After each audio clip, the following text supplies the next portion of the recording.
Good morning, everybody. Happy Saturday. Another edition of a great show called Credit Matters. The man to my left, he's the man with all the answers. We'd like to call him Mr. Fix-It when it comes to credit and financial issues. Mr. Rob Goldstein, how are you, sir? Great to be here. I'm doing well. Thank you. Absolutely. And again, my name is Aaron Phillips. I'm just here kind of helping Rob get through these shows and keep things organized, which is my honor and pleasure to do. Now, I want to recap just a little bit for a few minutes, Rob. Last week's show, we talked a lot about credit issues, things people can kind of do to kind of watchdog their own credit. If you could, just in a couple of minutes, let's recap a little bit some of that information, how great the response has been. You've gotten some great responses to that first show that we did, and then we'll move on to some other topics. How's that? That's great. Go for it. Let them know. Let's recap it. Well, first of all, the most important thing is that I'm trying to drive home today, or do it for these shows, is awareness. People are not aware of what their options are. My tagline or my mission statements are basically explore your options. Mm-hmm. And everywhere I go, people always say to me, God, I wish I knew you then, or I wish I knew what my options were before, and then just fill in the blanks.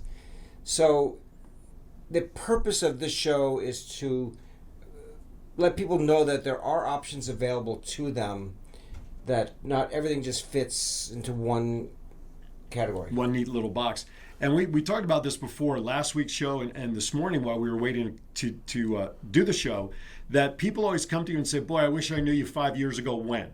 Yeah. And by making people aware that you are out there and available to them to help, hopefully we'll stem that tide. Hopefully people, what did I say before? Hopefully people will realize that you're always going to bail water when the ship is sinking. The idea is not to be in trouble before the ship starts sinking. Correct. Although I can help them. Yes. Right when the That's middle true. of sinking, and maybe that will be a topic for another show. Absolutely. That's the video we talked about. That's right. That's right. So stay tuned next week for that special video about how to bail out the water when you're right in the middle of sinking. That's called a tease for next week's show, folks. So what kind of feedback have you gotten just off of the first episode? I mean, it looks like, from my perspective, there's been a lot of great viewing of the show. What have you been hearing about the show? Good. That's good to hear. That there has. Mm-hmm. I was very impressed with the amount of views. Right. The topic subject, or the subject matter, mm-hmm. is a good feedback, and what I know how to do with it all. The reality is I know how to solve problems. There's never been a problem I couldn't solve. And so it goes back to the awareness that mm-hmm. there are options for people. There's generally more than one or two or three options. I normally, in a consultation, will talk about every option they have available. Mm-hmm. I will explain every option to them so they understand it, so that we get through the decision-making process together. I vowed when I first started my practice, which was about 30 years ago, that I would always be responsive to people on their phone calls. Of course, then we didn't have texts or even emails, by the way. No, didn't even have any of that. It was good old letter writing. But you should see... I didn't even have a computer when I first started. Really? This was 30 years ago. So what did you use to stay organized? Like green bar paper? I had a secretary that had a typewriter, and she would have to retype things, and then came the correcting typewriters, so I got a correctable typewriter. Right. But it's amazing what people, especially the younger generations, right, they had no idea that we didn't have all these luxuries years ago. But I've always vowed to be responsive and to explain to people what their options are and actually perform. I take phone calls, I respond to texts, and I know how to work the system to get them through whatever they need to get through. What I like, what you said, though, is when you sit down with a client, a potential client, you kind of go over all the options, the benefits and stuff to get it done, which kind of reminds me of like a doctor. You're going to see a doctor, and there's a diagnosis, and they give you a couple of options to fix it, and they explain it. So I should really start calling you Dr. Fix-It, not Mr. Fix-It. Yeah. The way I look at a client's situation, generally speaking, mm-hmm. is as a bankruptcy analysis, mm-hmm. because I am schooled in bankruptcy law, and I am trained by trustees. So with my knowledge that I have, I don't I don't have the game plan sorted out until I understand what the problem is, and I first see if bankruptcy is really their option, because I'm trying to keep people out of bankruptcy. I'm not opposed to bankruptcy when that's the only solution, but I'm more or less like the holistic doctor. There you go. That knows how to solve problems without surgery. But surgery, if it's needed, is needed. Almost like a last resort kind of thing. Yes. If need be. All right, so show number 1 last week was great. You can, of course, find the show on YouTube and as well on Bispot Studios' website and, of course, on Rob's page. You can even find that on my page, Aaron Phillips, on Facebook, if you want to catch up on that information. But now I want to move forward a little bit, kind of staying in the arena of what we talked about last week a little bit. We talked a little bit about banking and banks, and how many people out there with a show of hands, although I can't see you, have found mistakes with banks that people see on their bank statement or they get right? There you go. Everybody in the studio is raising their hand, folks. And so sometimes it's a fight, it's a struggle to get this thing corrected. So let's segue into that. So somebody out there finds a mistake with their bank on their bank statement or whatever. What happens? The first thing I'm going to bring up here is that in the past maybe 10 days, I've had 4 clients, not 4 strangers, 4 clients come back to me with mortgages from one bank that was, the bank sold it, and actually they were all Ocwen, that sold their loans or transferred the loans to another bank called PHH Mortgage. Okay. And so maybe people have heard of them, and these are, I guess, secondary banks. These are not your Wells Fargo and your Chase banks. These are your secondary banks. But I've also seen Chase and Wells Fargo and other banks sell off their loans to these secondary banks too. Mm-hmm. And all 4 of these people have come to me with the same thing, same problem. They all 4 had loan mods, and they were making their payments, and PHH Mortgage doesn't have the file. They're saying that they can't take the payment, or they're going to go into foreclosure, or there's something going wrong with their loan mod, and they were all current. 4 people in the same time period of about a week and a half. So to me, I guess that's a red flag. I was just going to say, it sounds like the right hand and the left hand are not communicating amongst that mortgage. Clearly. And I've had people tell me that banks can't make mistakes. And I will tell you, as sure as I'm sitting here today, that I have more problems with banks making mistakes than banks not making mistakes. Well, I mean, after all, there's still the human element when it comes to banking. People still have to input information, even when there's loan modifications, originating loans. I mean, it's still somewhat manually done. It's still people generated. Right. And we're in an automated society that's on an overload. And almost everything that can be attributed to the overload. Right. For example, I'll just change subject for a second and we'll go back to the mortgages. Sure. But on your credit reports and credit repair, there's so many people that are victims of identity theft. There's so many people there are mistakes on the credit reports, which allows via the Fair Credit Reporting Act to challenge those inaccuracies on your reports and basically give the consumer a right to update or fix your credit. Right.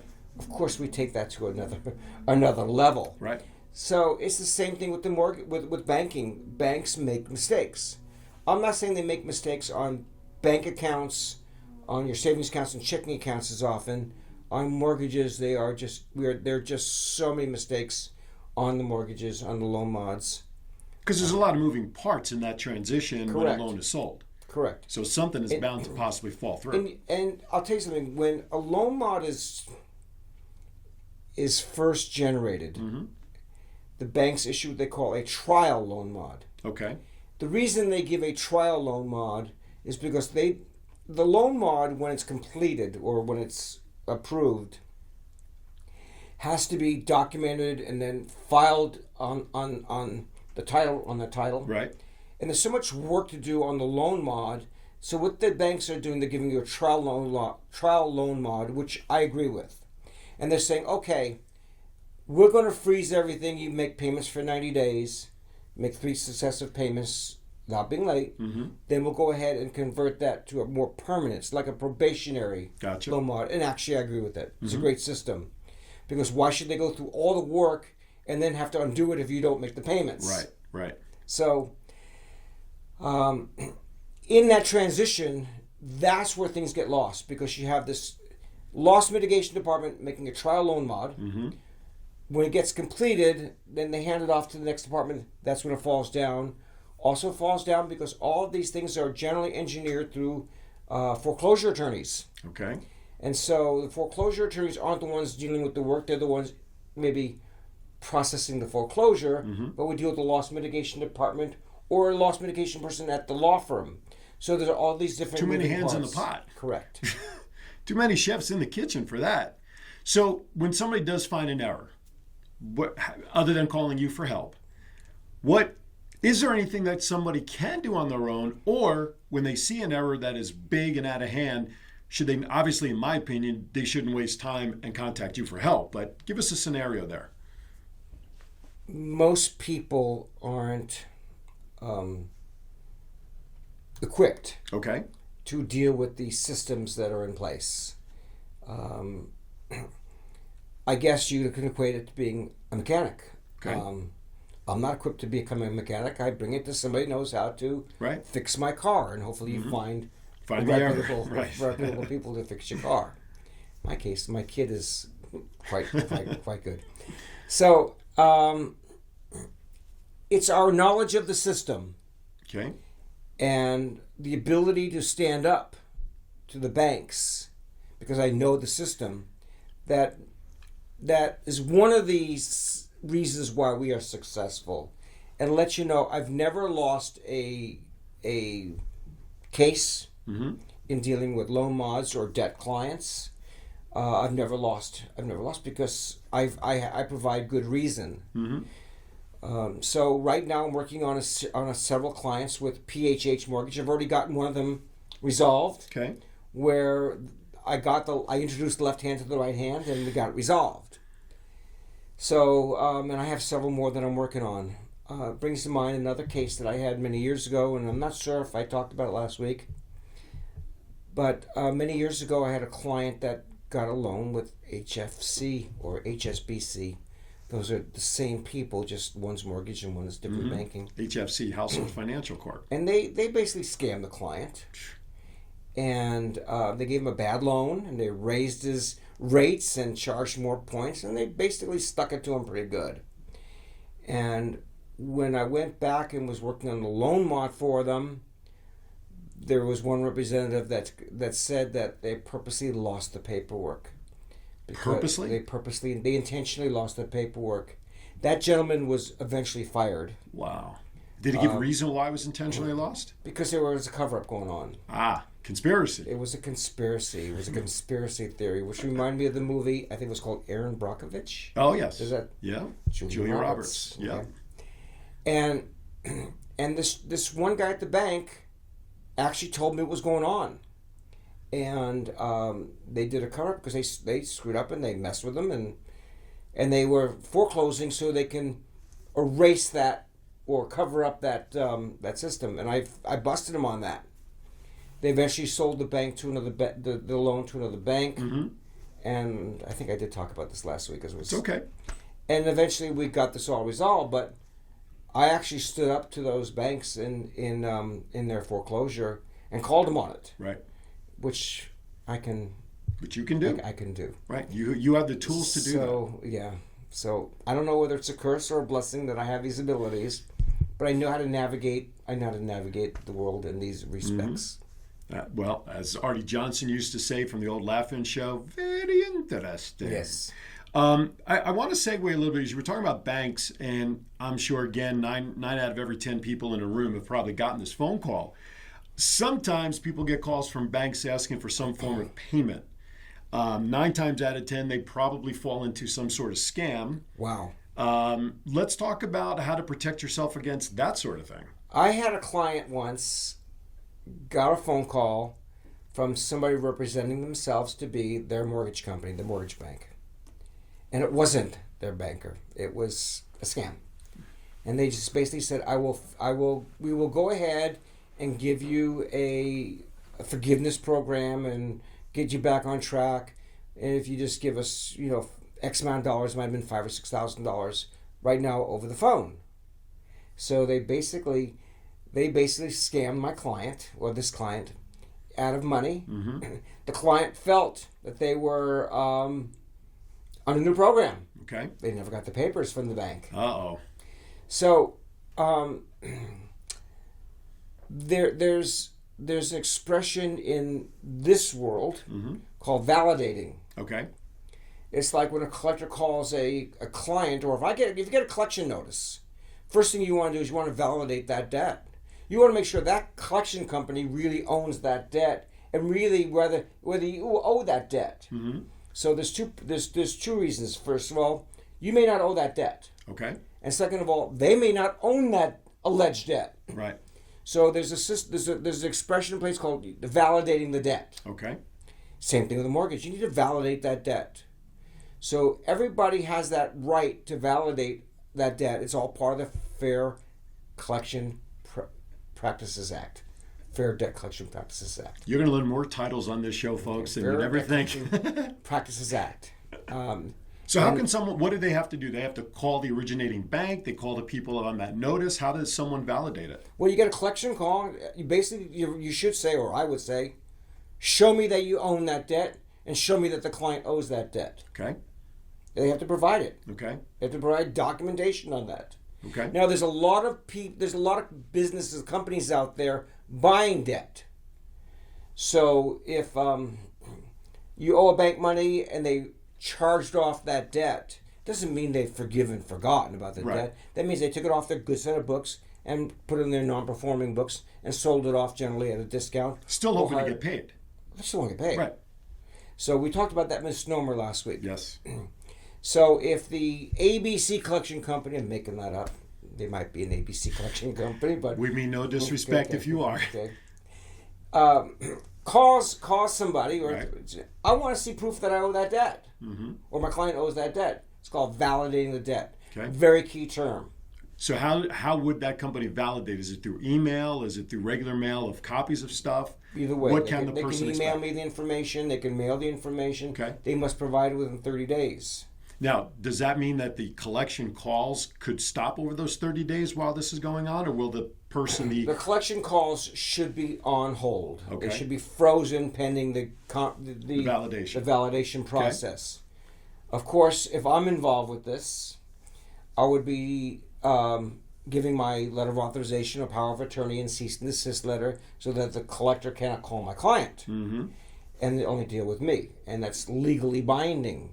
So they must follow through with that. Of course, collectors are a different breed of people, and collectors are always violating the Fair Collection Practices Act. I know, hard to imagine. It's hard to imagine that. And we talked about that last week, where the debtor has the right to sue them for violating the Fair Debt Collection Practices Act. But attorneys are not going to be doing that on contingency, and people are not going to be paying the attorneys to file that lawsuits. But there have been collection companies that have been closed down for major violations. I'm not going to be mentioning some of who they are. We don't have to mention those. We're not here. We're not a crusader in that respect. But collection companies have been known to be shut down. Of course, they reopen under another name. I have another question I want to stay in there, but first, before we do that, we keep mentioning about people can call you to do this and do that. Let's give out your contact information and how folks can reach out to you to at least sit down with you and have at least a consultation. So give out your information. I respond to smoke signals. Yes, right. Courier pigeon coming up next. Okay. Do you know that people race courier pigeons? I know. I've heard about. Isn't that weird? Isn't that a New York thing when they race them off the top of the brownstones? I have no idea. Well, if you watch the old versions of NYPD Blue, you learn that from. I remember that show. I did too. Sipowicz was my guy. Okay. We digress. So, my contact information is 702-701-2992. That's my cell phone. That's my business line.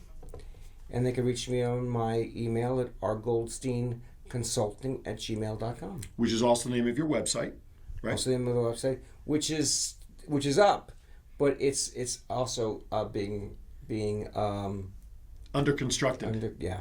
And also your Facebook presence, your social media presence is growing right now with the courtesy of someone you have that's helping you do that. Correct. So there's more of you on Facebook as well.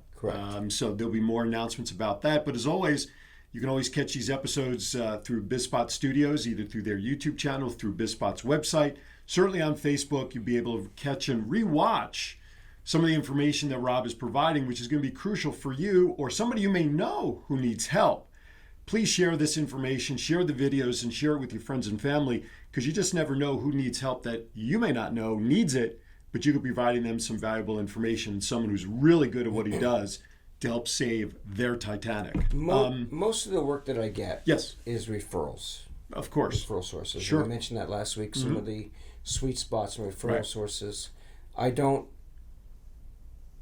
advertise, and I don't do market through Google Right. searches or Right. SEO But searches. this sort of thing that we're doing here, where you're increasing the people's awareness of what is Correct. available to them, we are getting the word out in a much more simplistic, educational style than just hard hitting with ads or promotions and things like that. It's one client generally refers me 5. So Okay, it's yeah, that there you type go. of thing. There you go. That brings a question, not the one I was going to ask. I'll get to that in a second. But of your business, what is the percentage of the number one type of situation you always seem to handle? Like 20% is this, 50% is this. Give us an idea of what the Well, top that has one changed. is. That has changed, and I guess I can answer that in several different ways. Okay. Credit card debt is always going to be out there, and despite the fact that the economy is flourishing, and properties are going up in value, which equates to greater equity in properties, which Right. people can draw money out of. There's a lot of people that are just inundated with credit card debt, and it's easy to do. The credit card companies throw money at you. Yep. Buy the credit cards and become ATM machines for you. And so reducing credit card debt is a bread and butter option project for me. Okay. More lately, over the last few years, I've been dealing with people that are victims of bureaucratic red tape, or now that I have a vets organization, there's an expression called Charlie Foxtrot, Okay. which is an acronym for something else that I Right. probably shouldn't be saying, but the first word is cluster. We'll leave it at that. Those who And there's who know the language that is spoken in the military, And there's you no can figure it out. general in front of cluster. No. So I think unraveling bureaucratic red tape, or people that are caught in clusters, or people are victims of scams and frauds, these are the things that are really that are taking prevalent more today than years before. There are so many scams out there. I could talk about scams over several shows. So Maybe each week we'll just add a scam to the topic each week, because there are so many, and I don't want to talk about scams a whole hour. But maybe each week as we progress, we'll highlight a specific scam of the day. Okay. Kind of thing. How about we do it that way? In the meantime, I'm going to give a word of advice Please, yeah. to people. On your debit cards, have the debit cards in an account where you don't leave a lot of money in. Makes sense. Okay, and then replenish that account on a regular basis.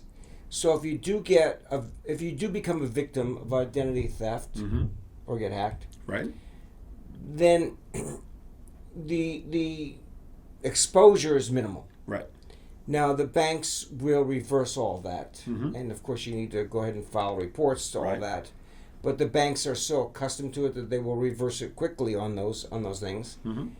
And if you're a victim of any scam, besides coming to me, file a police report. If somebody has attacked your identity and taken out money on your from your accounts or from your social, got cards from your Social Security, Right. file a police report, Okay. because it's easier to unwind all of that activity with a police report.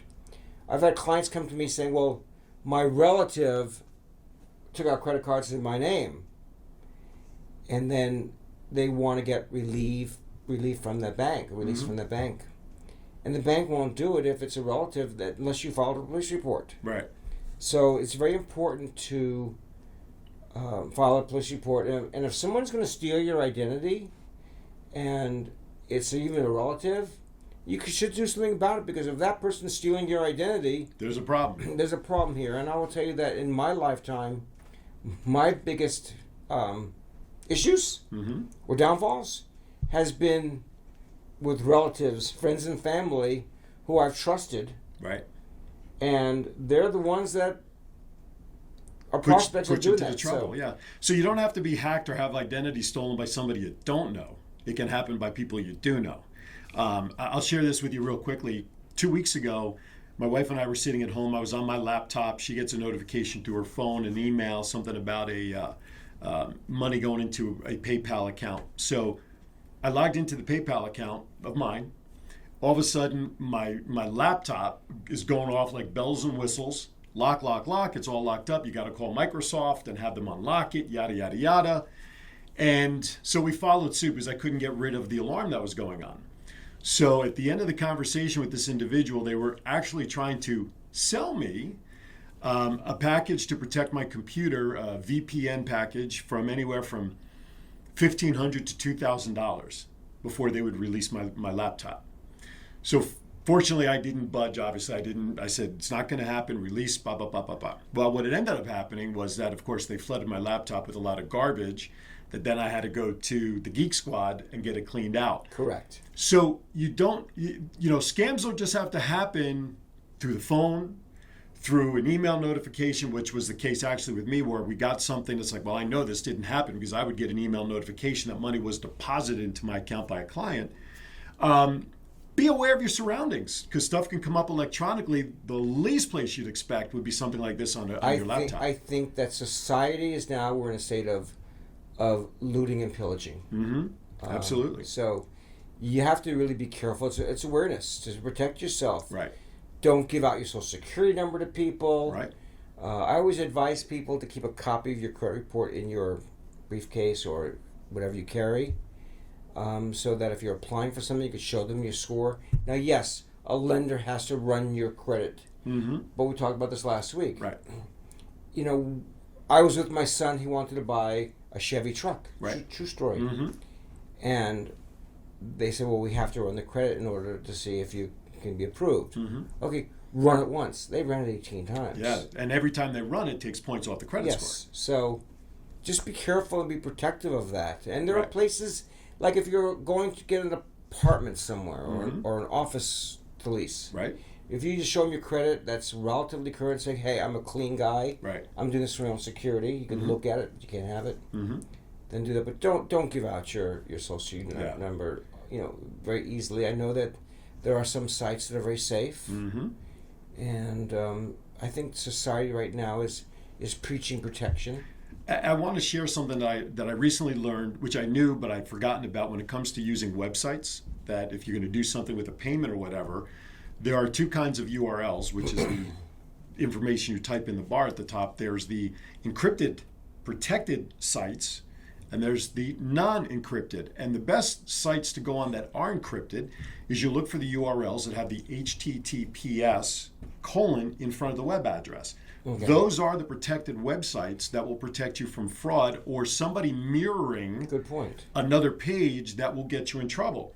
So if you pull up a website that doesn't have the HTTPS, at least on my computer, I get a little message in the URL box that says not encrypted, meaning it's not a safe website to go to. You're right.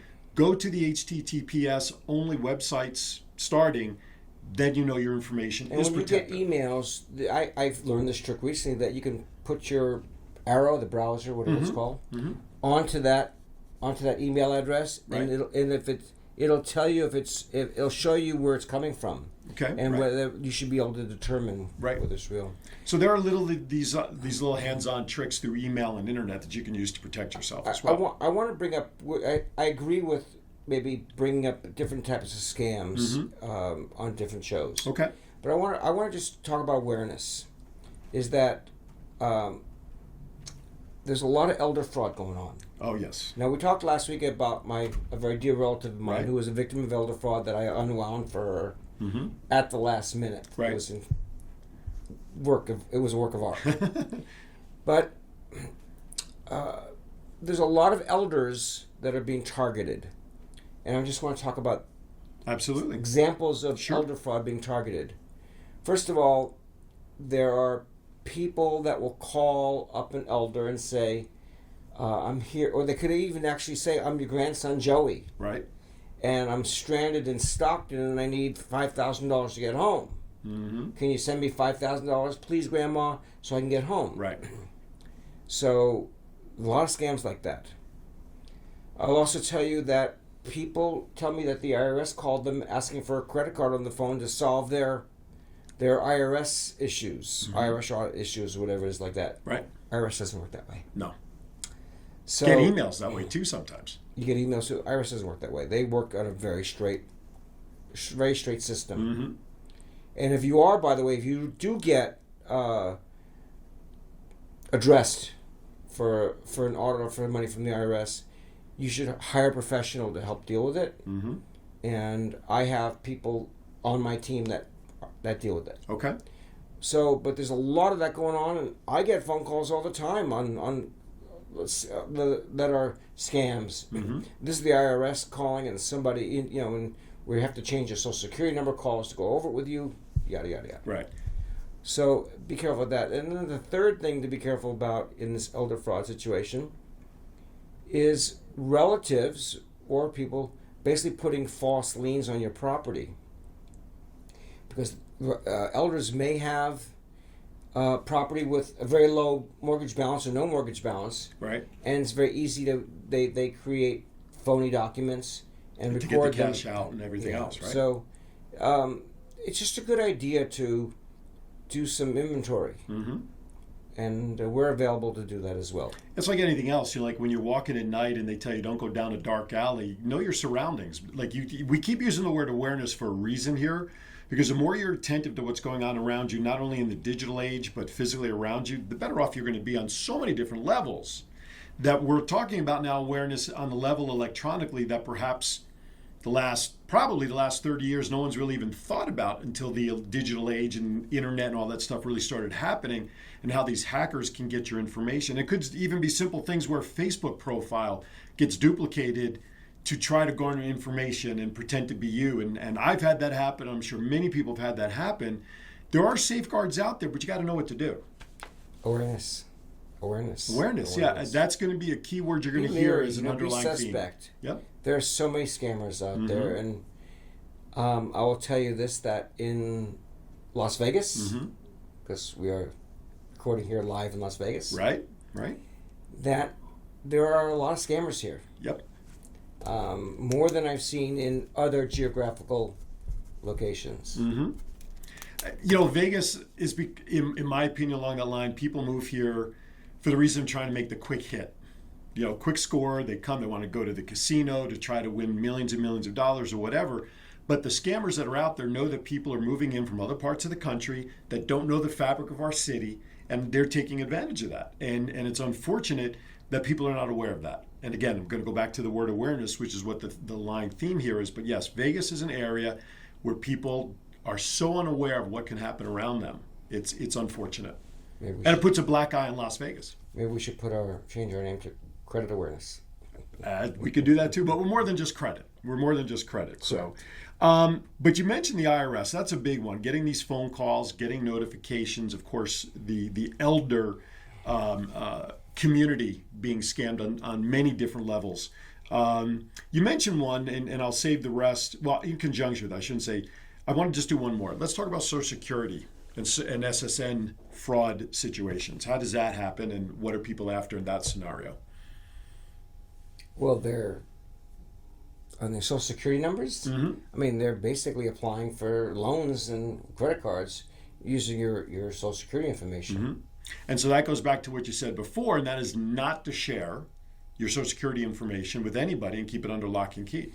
Which is why there's a lot of these credit report protection companies out there that are selling you protection. Now, we talked about last week when we gave out annualcreditreport.com. Yes, right. I like them. They're safe. They're not affiliated with me. They're just a vendor that you use. I use. Mm-hmm. But when you want your free credit report a lot of these vendors will give you a free credit report if you subscribe to their credit reporting services. Okay. You could do the credit reporting services for a lot less money. Okay. You know, there's actually all your credit cards now. They all come with credit reporting services. Right. At a fraction of the cost. So I'm not here to sell credit reporting services. Mm-hmm. I am here to go over people's credit reports with them and give them suggestions. And you can also notify the credit reporting agencies and let them know that you are suspect of a few things, and put freezes that nobody can apply for credit cards. You can actually do that. And, that's good to know. do that for them And on the flip side of that, if you travel a lot, you're going overseas or you're going somewhere that you don't normally travel to or go to, it's also recommended that you call those credit card companies and say, hey, I'm leaving Vegas. I'm going to go to this location for the next 30 days. You'll see some charges that'll come through from this location. Those are good. Good point. I think the credit card companies now, the banks, are doing whatever they can to help out. I mean, Right. I'm not going to sit here and diss banks. Mm-hmm. At the same time, I beat up banks for a living. Sure. But they are all trying to help society in whatever can, but it's on an overload. Right. Yep. And banks are trying, they want to do these things because it probably costs them more money to deal with an issue because of funds that they're going to return, like you said before, that are erroneous. They're going to return money, and the people invested to investigate all this. So they do want to put things up on the front end that will protect their client so that in the back end, it saves the bank or credit card. And they time. have to, for all regulation purposes, and because they're also dealing with the government and getting money and so forth. So they have to do whatever they can for society and for prevention purposes. Sure. We talked last week, we touched on it, but we didn't delve into it. And I think this is a good time to do that because we are talking about credit and credit reports and stuff. We touched on bankruptcies last week, and there's multiple kinds, right? Correct. 7, 11, 13, whatever you want, whatever number you want to put out there. Let's go over those are actually chapters. They're chapters within the bankruptcy code, right? In the good book, in the good book, as they say. As the good book says. Chapter 7 is actually a chapter. Right. 7. So explain the differences between the most common chapters of bankruptcy so that people understand that if it comes to them with or without your support, what they're looking at. Let's talk about that for a second, and then I want to segue into a question pertaining to bankruptcy and credit. Okay. Chapter 7 is the bankruptcy that when people are coming to me or somebody else about debt, that is the one that they go, I just want to get rid of all my debt, but I want to keep all my assets. Right. Okay. Which you can't. You could only have so many assets in the Chapter 7. Okay. So the Chapter 7 is the one that people think of as far as discharging all of their Getting debt. that clean slate, so to speak. Clean slate. Very good. In the Chapter 7, there's limits on how much money you can be earning. And that varies on different criteria, but there's a limit on how much you can earn. And there's differences in each state as well, too. But some of the biggest things that I look at is income and expenses. If your net income is greater than your expenses, you will not qualify for a Chapter 7. Okay. Because when the trustee, the U.S. trustee, who's a monitor of the bankruptcy court, we think we talked about that last week. We didn't? Okay. No. So when you file a Chapter 7, there's a monitor called a trustee. And these trustees, they look at these Chapter 7s, and they put them into two categories: a no asset case and a asset case. Okay. In no asset case, they give you the rubber stamp, approved, Good to whatever, good to go. They make a few dollars for doing so. It's basically ones that have no red flags. It's just simple bankruptcies. People don't have assets. They don't think there's any bankruptcy fraud going on over there. They meet the criteria for income and expenses versus assets and liabilities, and they get them in and out. Okay. And that process is probably a 3-month process. The ones that have red flags or mistakes or not going to fly are the ones that have more income than expenses, or they have assets that are not exempt. So let's talk about the assets that are not exempt. You can own a home and have equity in the home under what they call the homestead exemption. You don't have to file anything. You don't have to record anything. It's an automatic given. Right. Homestead exemption that varies from state to state, It also varies from different situations. So that is, rather than going through all the different scenarios of that, you're allowed to have a certain amount of equity in your home. Not a ton load, unless you live in Florida. There you go. Remember OJ moved to Florida? Right. Back in the day. Don't want to even go there. It's a show for another topic. No, it's a show for maybe another subject. Another show. But then you have, if you don't have a home, or you have a home with no equity in it, and you could keep it, you get a different choice of an exemption called the wild card exemption. Okay. So you can either have a home with a certain amount of equity in it, or you can have a wild card exemption, generally around 25 grand. Okay. Okay. In other words, you can have 25 grand. If you can't have both. Okay. You can't have both. I remember once the owner of the Dallas Cowboys asked, who was that football player? Well, that doesn't matter. Deion Sanders. Deion Sanders. Do you want 10 million? Or do you want 15 million? Right. I want them both. Right. That was a commercial.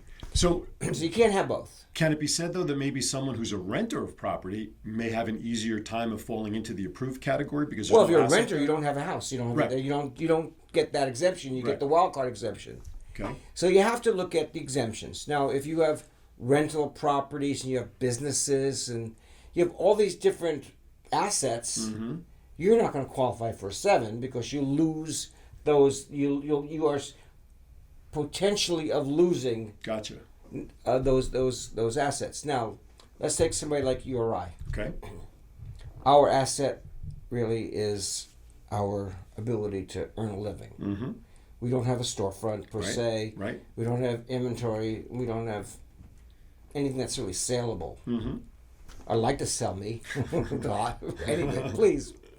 So call 1-800. No, I'm only kidding. So we don't. We're our business is our hands. Is our hands and our mind, tools of the trade. Right. So my business as it is now is not saleable. It's not saleable because I'm not saleable. Right. Many years ago, I had a larger version of my business that was saleable. Okay. So I wouldn't have been a prospect.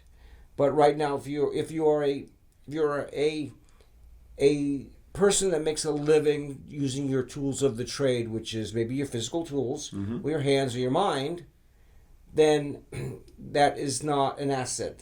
Okay. If you have a restaurant, if you have a construction business with caterpillars and earth movers and all those type of things, those are non-exempt assets. So these are things that are being looked at in a 7. Gotcha. If you have a lot of property, you don't fit into a 7. Okay. So a 7 basically, they look at your assets versus your liabilities and your income and your expenses. The old income to debt ratio kind of stuff. Yes. And if your income is greater than your expenses, forget about then you it. have what they call disposable income. Right. Also, when looking at your expenses, you cannot expense your credit card payments. Okay. Because you're discharging those credit card payments. Right. Okay. So you can't have your cake and eat it too there. Okay. Cars are red flags. Certain cars are red flags.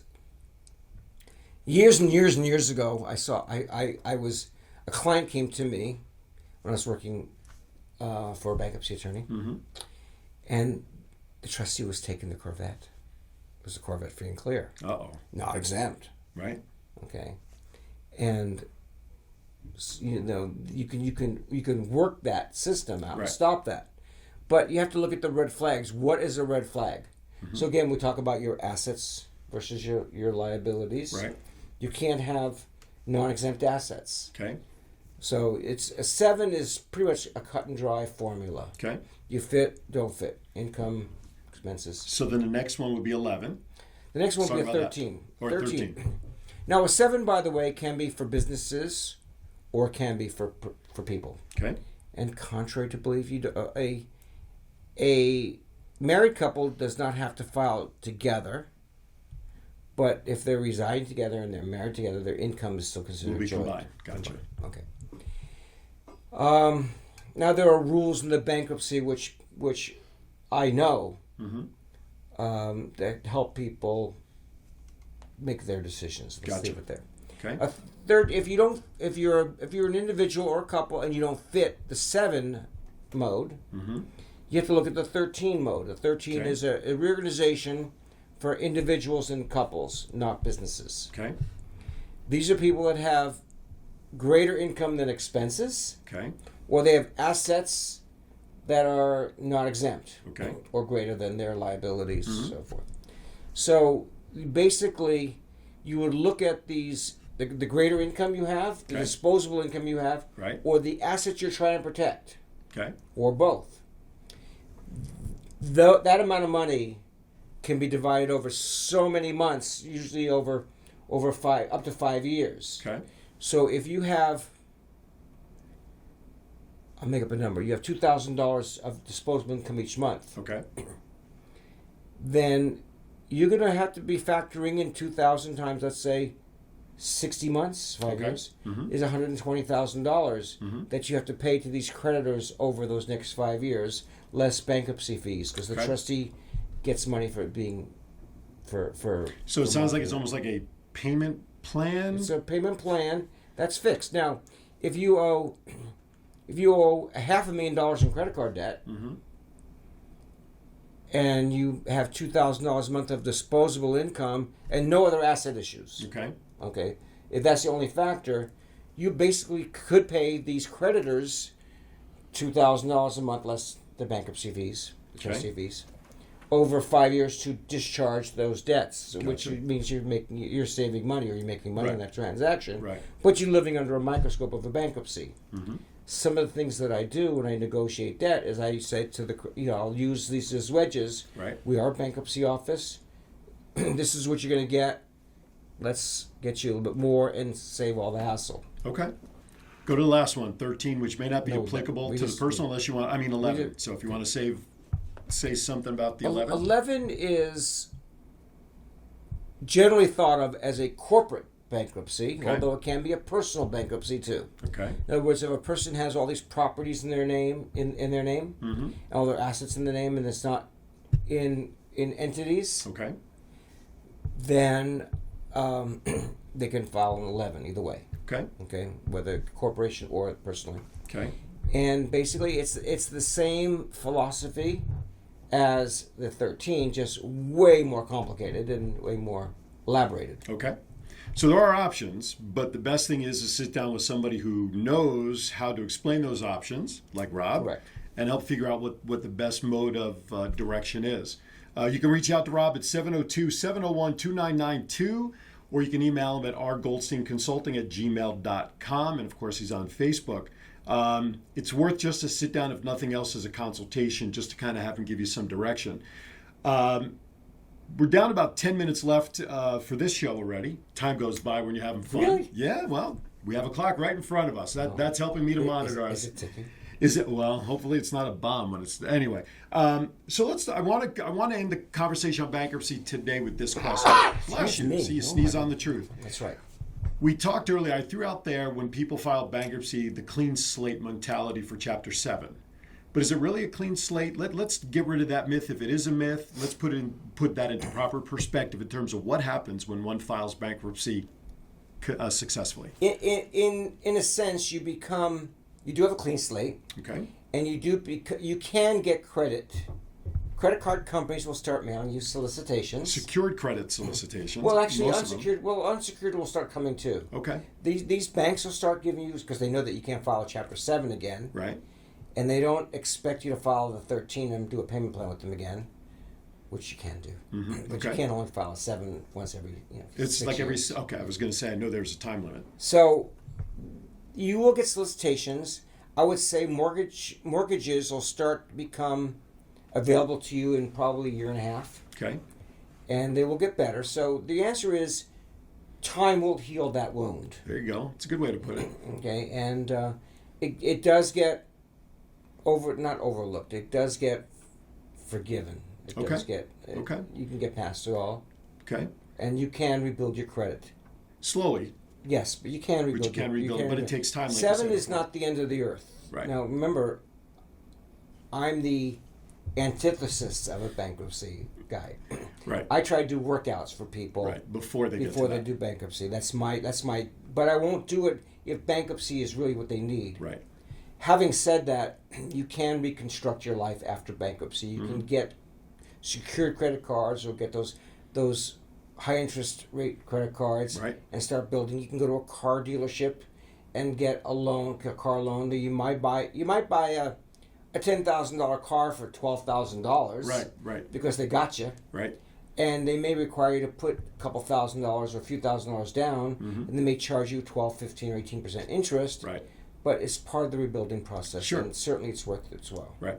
The question there is the few battles worth fighting to win the war at the end, and the war being reestablishing your credit. Correct. And getting that stuff organized. Remember, Rob is here to really help you before you have to think about bankruptcy, but if bankruptcy is a last resort, sort of, Rob is still there in your corner to negotiate and represent you the best way possible to get the most favorable result for you as his client. 702-701-2992 is his number. That's 702-701-2992. Or you can email him at rgoldsteinconsulting@gmail.com. I want to spend the last few minutes talking about next week's show a little bit because I think it's a nice segue from what we've been talking about, because now people have debt, but yet they're still thinking about retirement. People get out from under their debt with your help or get things more controllable, but they're still thinking about retirement and how to successfully get there. Next week, your guest will be Cameron Guyed. Talk about Cameron and what he does. Well, I mentioned last week that of my referral sources. Right. Bankruptcy attorneys, divorce attorneys, CPAs, and I also told you financial planners, wealth builders. And I get referrals from those guys because they have people that want to start establishing retirement plans, whatever category they're in. Okay. But they're too busy making these monthly payments on credit card debt. So the theory on that one is, if I can reduce those credit cards, which I will do, then they have more money to start socking away, which is better for the retirement builder and the client as well too. Gotcha. So it's sometimes really good to team up with these guys because we work with each other. Right. My clients are not ready for planning their retirements until they've gone through my process. Right. Because at that point, by the time they come to you, they're just worried about keeping food on the table. Correct. Things are that It's survival. Right.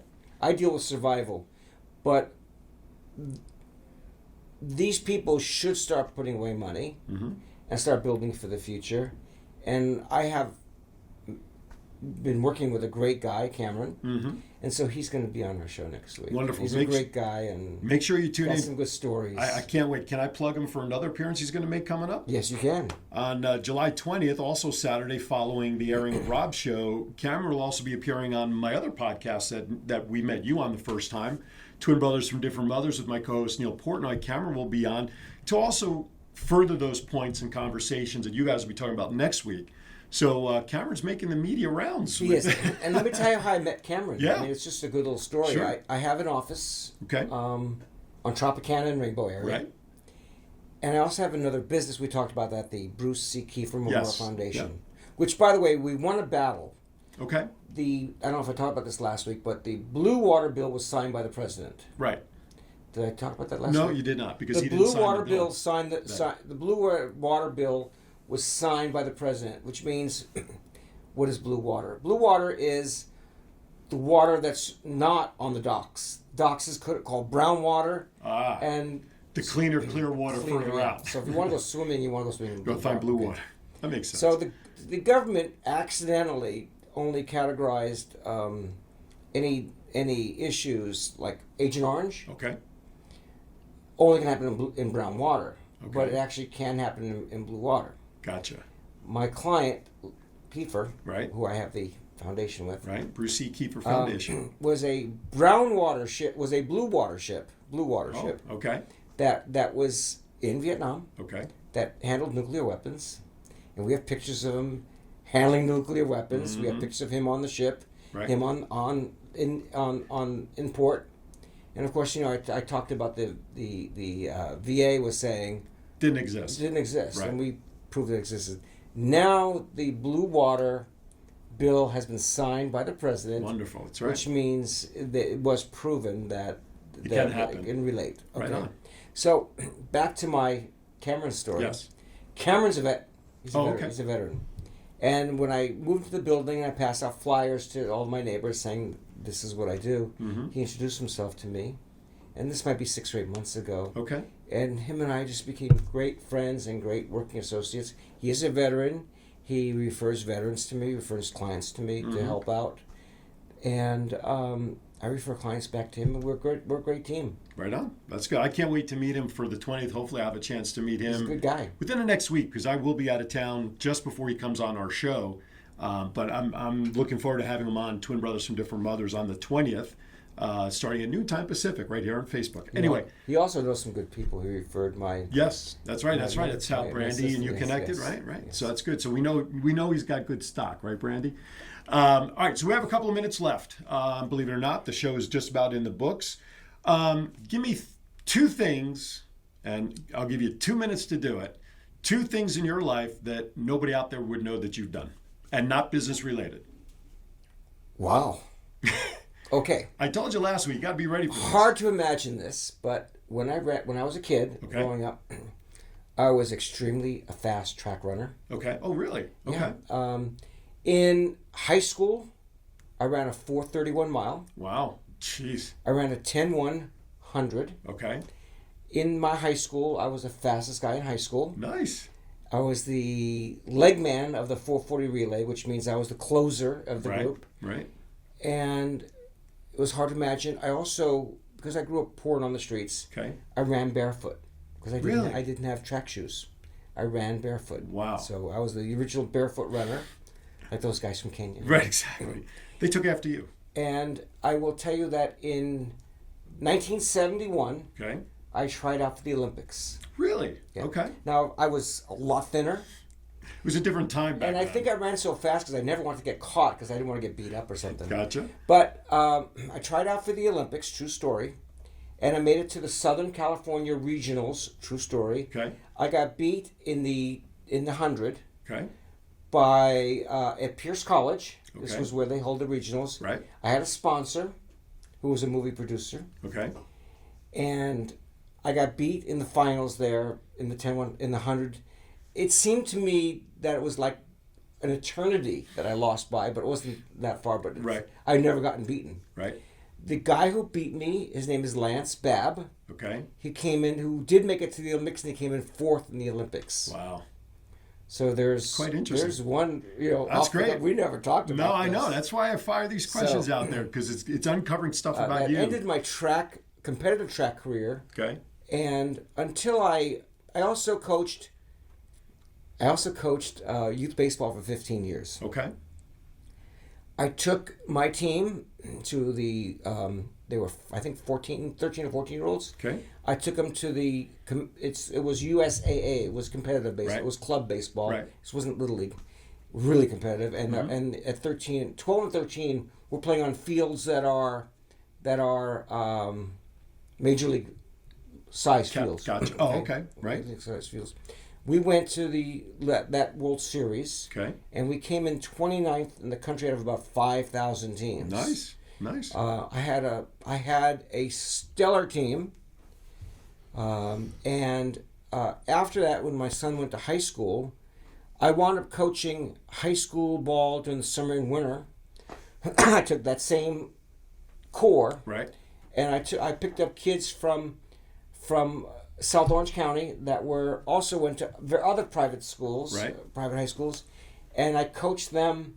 And I had an all-star team that was incredible at the high school level, and we played the team that won the major high school championship, the highest level of championship in high school. Mm-hmm. We destroyed them in a summer ball team. I had a really loaded team, and a lot of those kids went on to play professional sports. Right on. The things you don't know about people unless you ask. So, sir, this show is in the books. We thank everybody for watching. Right? I thought we had an hour. We did. It's gone by. Wow. It's gone by fast. Next week, be sure to join Rob and his guest, Cameron Guyed, as they talk about how to properly plan for your future while you may be buried under debt. My name is Aaron Phillips, and it's my pleasure to sit in and work with Rob R. GoldsteinConsulting.com. Give him a call at 702-701-2992. Try to get to him before your Titanic actually starts taking on water, but he will help you, as I like to call him now, Dr. Fix-It. No more Mr. Fix-It, Dr. Fix-It. Continue to join us every Saturday right here, 9 a.m. through BizBot Studios. We thank you for tuning in. We'll see you next week right here on Credit Matters.